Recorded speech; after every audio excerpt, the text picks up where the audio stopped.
transcendentalists. You know, my mind has created this great interest in transcendentalism, and it's like I wanted to find out everything that I could find out about it, because one of the concepts that got my attention was Oversoul. Oversoul. Now here's a simple explanation. Oversoul is the concept that there is a universal spirit that lives in all. In other words, it's the life of everything. An example of an oversoul is the spiritual connection amongst a person, a tree, a cat, philosophy, especially in transcendentalism, a supreme reality or mind, the spiritual unity of all being. And we know that all the great teachers, all the great mystics tell us that there's only one. There's one life, and that life lives in each and every one of us, that we all have access to the greater good, the greater power, the greater intelligence of that one life. So, of course, I couldn't talk about transcendentalism without going to one of the most famous transcendentalists, which is Ralph Waldo Emerson.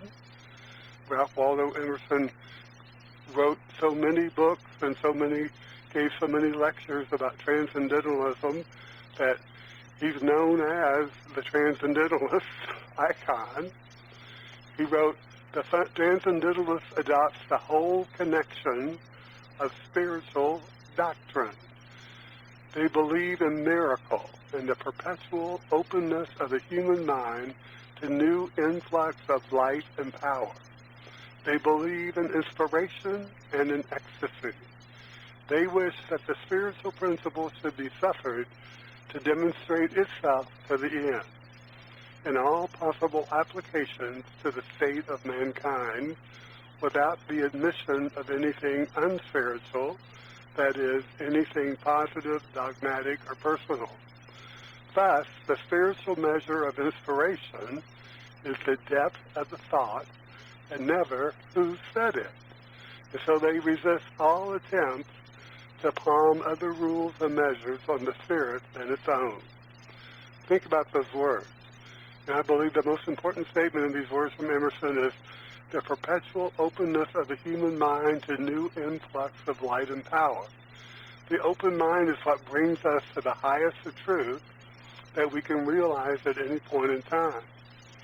The open mind is what gave Jesus the idea that we are all one, that as we love one another, we're truly just loving ourselves.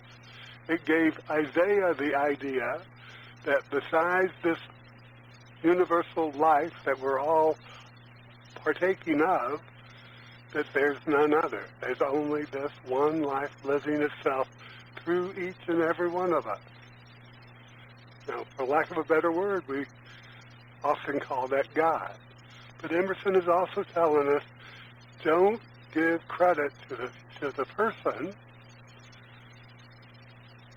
that gives you that greater sense of spiritual enlightenment, because it's not from the person. That person is just a messenger.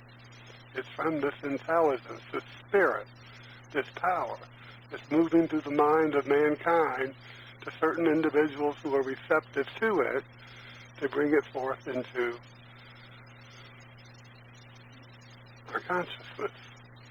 Now, Ernest Holmes, in his lectures on the science of mind and spirit, continually urged his audiences to be open at the top. And I absolutely believe that we fail our teachers when we don't go any further in our seeking of the truth than they achieve. This is why those who follow a specific spiritual or religious teaching doggedly never reach the center of knowing within their own soul. They're always searching. They're always seeking. They're always hoping that they're going to hear someone tell them something, or they're going to read something that's going to change everything in their life, not realizing that the only one that can change anything for them is themselves, is their own openness to a higher truth, their own openness to realizing that what they want, how they want to live, how they think, is just as great as the person that they consider to be great intellectuals or great spirits or great teachers. Each and every one of us have something truly invaluable to share with the universe in which we live. But not everyone sees their part in this world as important. But it's not what we do. It's not what we say. It's what we hold in our consciousness. And when we think about all the things that happen in our world that connect us, all the things that bring us into the greater understanding that we're all connected in some way. One of the things about this pandemic that we've been living through for the last, well, actually it's more than a year, that we all can get that COVID virus, that none of us are immune to it, that each and every one of us have reactions to it in different ways. Some people die, some people survive it. Some people have long-term effects from it. Other people, it's no worse to them than the flu. I was talking to a garage door repairman this week, and he was telling me that he had COVID already, so he wasn't going to get the shot because he feels he already has the antibodies in his system. I thought, well, that's a theory. Why not get the shot? Why not do it? Why not do it to protect all those people around you and let loose with the idea in your mind that you only have to be concerned about yourself? Let's look at some more of what I found fascinating in Emerson's writings this week. He wrote, in like manner, if there is anything grand and daring in human thought or virtue, any reliance on the vast, the unknown, any presentiment, any extravagance of faith, the spiritualists adopt it as most in nature. The Oriental mind has always tended to this largeness. Buddhism is an expression of it. The Buddhist, who thanks no man, who says, do not flatter your benefactors, but who, in his conviction that every good deed can by no possibility escape its reward, will not deceive the benefactor by pretending that he has done more than he should, is a transcendentalist. Think about that. Whatever wisdom, whatever good that we do, we're not doing it. There's something, there's this spirit of life, this spirit that we call the infinite, the supreme power, light, force that's moving through us. We're just taking the ideas that come to us from this intelligence and acting on them.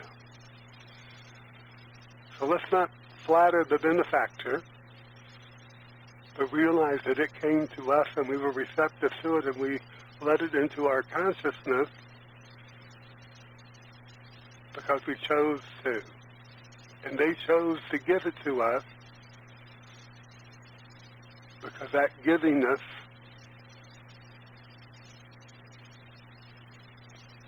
brings forth a greater good to them. So what he's saying here is there's every good deed can by no possibility escape its reward. He's talking about cause and effect. Every good thing comes back to us. Every evil thing will find its way into our